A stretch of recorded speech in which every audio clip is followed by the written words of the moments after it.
welcome in. This is The Herd. Wherever you may be, I always screw the thing up. Welcome in. Do too. Welcome in.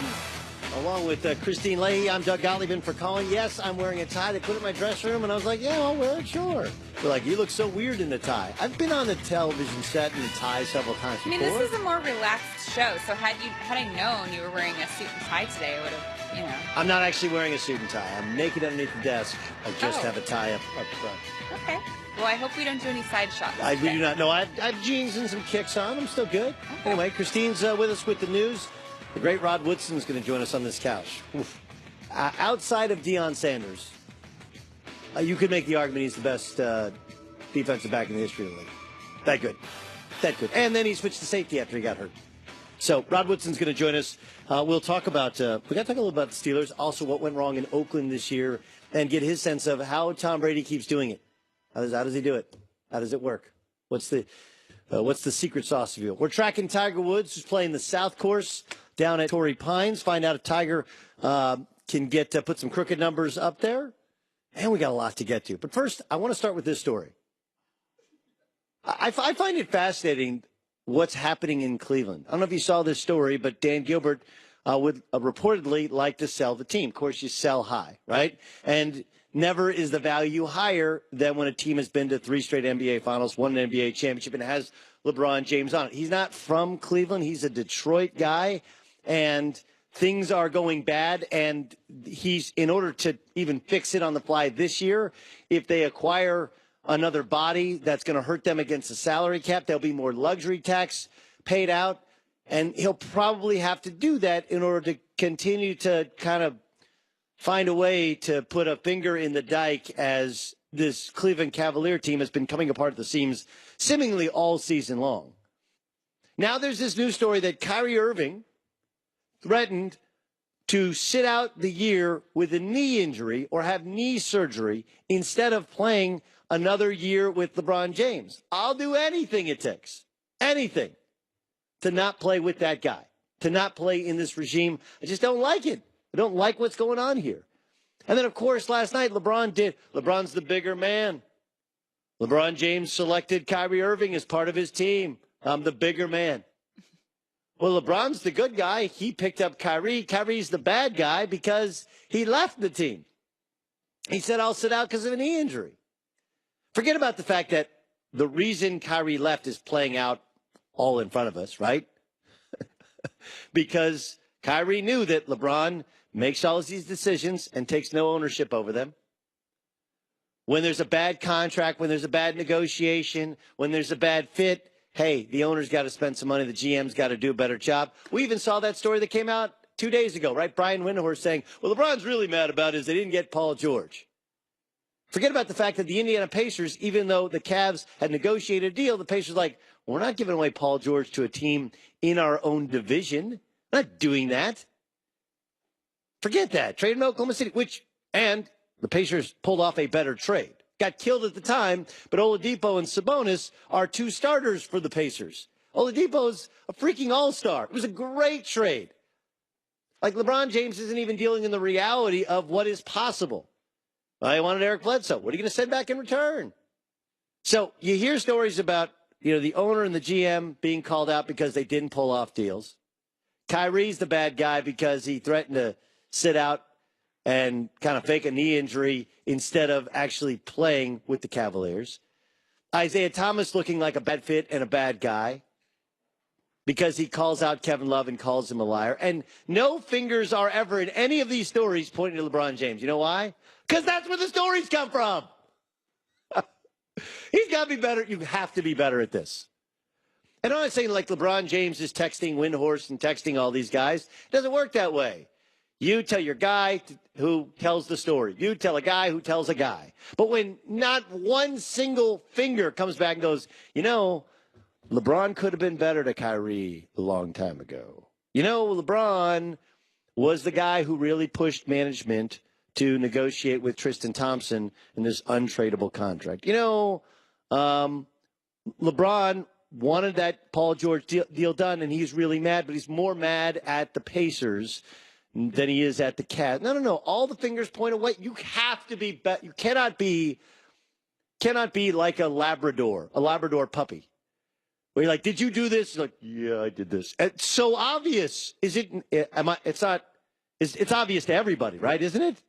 And I'm not saying LeBron's a bad guy, but I'm saying that what happens is this thing is a poop show. This is a smoldering, stinking dumpster fire is all it is. And, oh, yeah, by the way, when LeBron leaves in the offseason, he's going to be able to go like, see, I wanted to make it work. I came back. I won a championship, but the owner doesn't even want to stay in Cleveland. And they weren't willing to go into the luxury tax hell in order to make it work. And we couldn't keep Kyrie Irving. And we shouldn't have fired David. It's going to be everybody else's fault except DiMaruno. That's a pattern. Pattern's been established. And again, like, I get it. You want the story out there. You want to explain to the masses that there's a bunch of stuff going on. It's really hard to get. All I want to play is basketball. But that's not what you said. You want to be bigger than basketball. He wants to own a team. He wants to run a team. He wants his agent to be bigger than any other agent because their friends and their partnership, their bond is bigger than any agent-player bond. Great. Okay, but if that happens, when mistakes are made, that's when you have to own up to them and go like, you know what? We should have handled the Kyrie thing better. We should have nipped it at the bud. When we thought about trading him for Chris Paul, I should have had him out to the house and explained to him, what was going on and what the thinking was. But instead, we just let it fester out there. And turns out he found out about it and he was ticked the whole time. Right? That's what leadership is. That's what greatness is. And to anyone who says these are things he can't control, bull, because he's tried to control them. So I'm not sitting here telling you that LeBron James is a horrible human being. He's not. There are far more horrible human beings out there. I just think it's curious that he's not doing a better job of covering up the tracks either of the things that he's relaying to reporters or the things that his guys are relaying to reporters. Because if any of this came from somewhere, where else could it possibly be coming from that all the stories are about everybody else except for him? Like, you're telling me it's J.R. Smith, right? Like, J.R. Smith's having a terrible year. You tell me J.R. Smith's like, yo, you know what really happened? Mm-hmm. You didn't want to tell me it's Kevin Love telling people that people think he's a liar because he left the game? Like, no. You think Tyronn Lue wants people to know his locker room is a mess, that they're having multiple players-only meetings? Cavs have lost 6 of 7.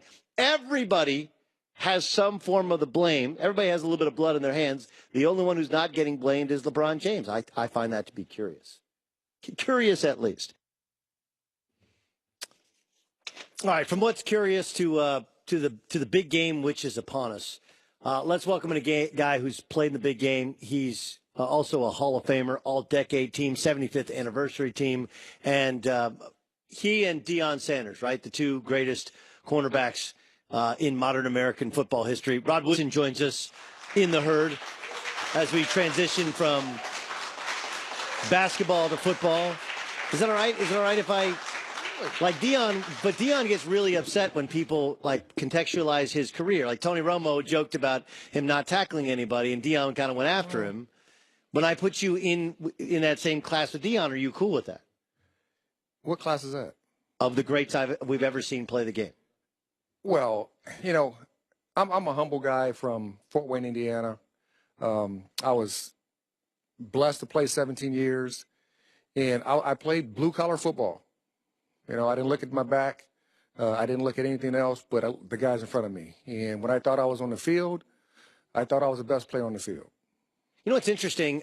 Your run with the Steelers came to an end over a contract dispute, right? This was the big thing with the Rooneys back. They wouldn't pay anybody. And yet now, last year was Antonio Brown. This year, looks like they're working towards a deal with Le'Veon Bell. This is a change with the Steelers organization. Now, part of it is the salary cap's different than the salary structures then as in now. Good thing or bad thing, what the Steelers are doing in retaining their two offensive stars? Well, I think it's a great thing. I think you keep your core. You have to keep your core if you want to maintain greatness as an organization. Unfortunately, when I was there, They didn't see that. They thought I was not a vital part of the organization moving forward, so I left. And luckily for me, I did, because I got a ring in Baltimore. But I love the Rooneys. I love the organization. They were always good to me. But I think they're smart by keeping their good players. Antonio Brown, everybody talks about these big receivers and, they want length and all this. Antonio Brown is hard to cover. Yes. And to me, when I played, the hardest thing to cover is quick, fast, twitchy receivers who can get in and out of their breaks on a dime. They're hard to cover. And in the slot, outside, it doesn't matter where they're at. They're hard to cover. And I think to keep those type of players, they come around once in a lifetime. Yeah, but you know this from, just having coached with the Raiders, there is a balance there. Like, look, the reports were Le'Veon late to the last walk around, show up to the stadium less than 2 hours before the game, was driving people crazy. How do you manage that now if you're Mike Tomlin? You're like, look, the behavior you had last year didn't help us win a Super Bowl, and then we reward you with a new contract. Like, how do you manage that? You have to be stern. I think Mike's a great coach. They were 13-3 for a reason during the regular season. They put up 42 points against the number one defense in the National Football League in that divisional round. It wasn't their offense. Their defense needs to play a little bit better. I don't think him coming late makes it anything, but I do think that you need structure. And it's not just Mike that needs to have that structure. It's all the veteran players in that locker room need to police each other. And you can't let him come into meetings late. You let it come into meetings late, you're saying it's okay. And I think Antonio Brown, Ben, all those guys need to step to him and say, you need to come in on time. You need to do it the right way. You need to do it the Steeler way, or you can't be here anymore. How does this work with the Patriots? Like, every NFL guy I talk to says, look, they're not super talented, but they just don't make mistakes, right? They just assignment football. They just don't make mistakes. It seems like it should be replicable. It seems like others should be able to go like, okay, that's what we're going to do. But no one has been able to do it consistently as successful as the Patriots. What's the secret sauce to how they make it work? Well, first of all, on offense, it's that number 12. That guy's really good.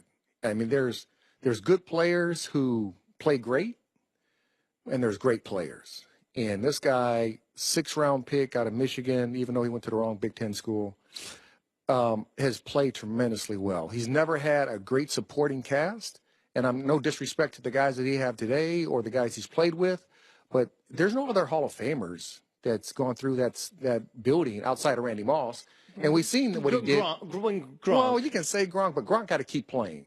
He can't stop today and think that he's a solidified Hall of Famer. I still think that he has a couple more years. I would go Welker, also a Hall of Famer. I know that you might go no way, but Welker was. Hey, I like those little. You said quick, twitchy guys were the hardest to cover. Led the league in receptions 3 straight years. Best third down guy in the NFL. And that's the most important down, right? So it is, but I think when you look at the Hall of Fame, and this is a whole different subject matter, right? But when you look at the Hall of Fame, I think that you have to be the best player at your position in a given time frame, not a year. Right. I think it has to be in multiple years. And just because you had the most receptions in a year doesn't mean you're the best player in that year. So I just think, with that being said, and I don't vote, so it doesn't really matter what I think about that. No, that's actually a very interesting side debate about. It's like the Priest Holmes argument, right? Terrell Davis got in. He only had a couple of really good years. Priest Holmes but there were a couple of great years that he had. How do you match that against guys that the Curtis Martins who would put up good numbers for a long period of time as opposed to great numbers? Do you reward the guy who's the best at his position or a guy that one of the best for a long time? That's a hard debate to have for Pro Football Hall of Fame voters. It's really difficult. When you look at the different criteria that comes with that, I don't think anybody has anything. I think what has to change a little bit when you go talk about the Hall of Fame is that you're looking at quarterbacks throwing for 4,000 yards, 5,000 yards nowadays on a consistent basis. Receivers are catching 100 balls every year nowadays. That has to change. You can't say that he's having 100 yards or 100 catches, 1,000 yards. That's not the same standard it was 15 years ago. No question. So I think that standard has to change. And for running backs who get 1,000 yards, you can't say that's great. That's 62 yards a game. That's not great.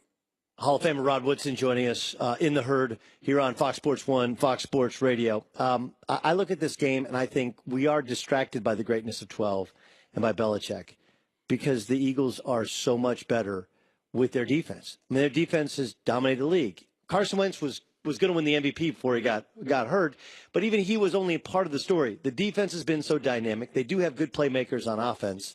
I don't know. It just feels to me like that New York Super Bowl where Seattle's defense was so dynamic. We talked about Peyton the whole way up to it, and then the second the ball was kicked off, you're like, oh, Seattle's better. That's how I look at the Eagles. How do you look at it?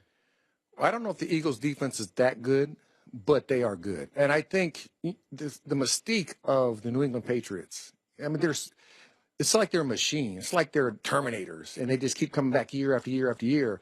But what I do love about Philly is that I think Jim Schwartz has done a tremendous job with their defense. I think their front four and really their rotation of 8, anchored by Cox and Graham, they can get after the quarterback without bringing a lot of pressure. And that's going to be the key because Schwartz was in Baltimore back in the day when we were there, when I was there.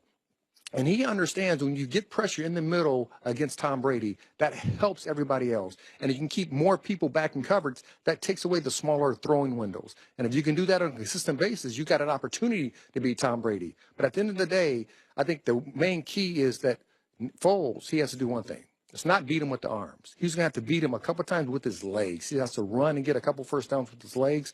I don't know the percentage when quarterbacks get first downs with their feet, but I know it helps the percentages in a team to win football games. And if he can do that a couple times, especially early into the game, that's going to help this team hopefully get a Super Bowl. All right, last thing. Obviously, you finished up your career with the Raiders. Then you were a coach with the Raiders up until the recent coaching changes. How fixable is that? Finally made the playoffs for the first time since the Super Bowl.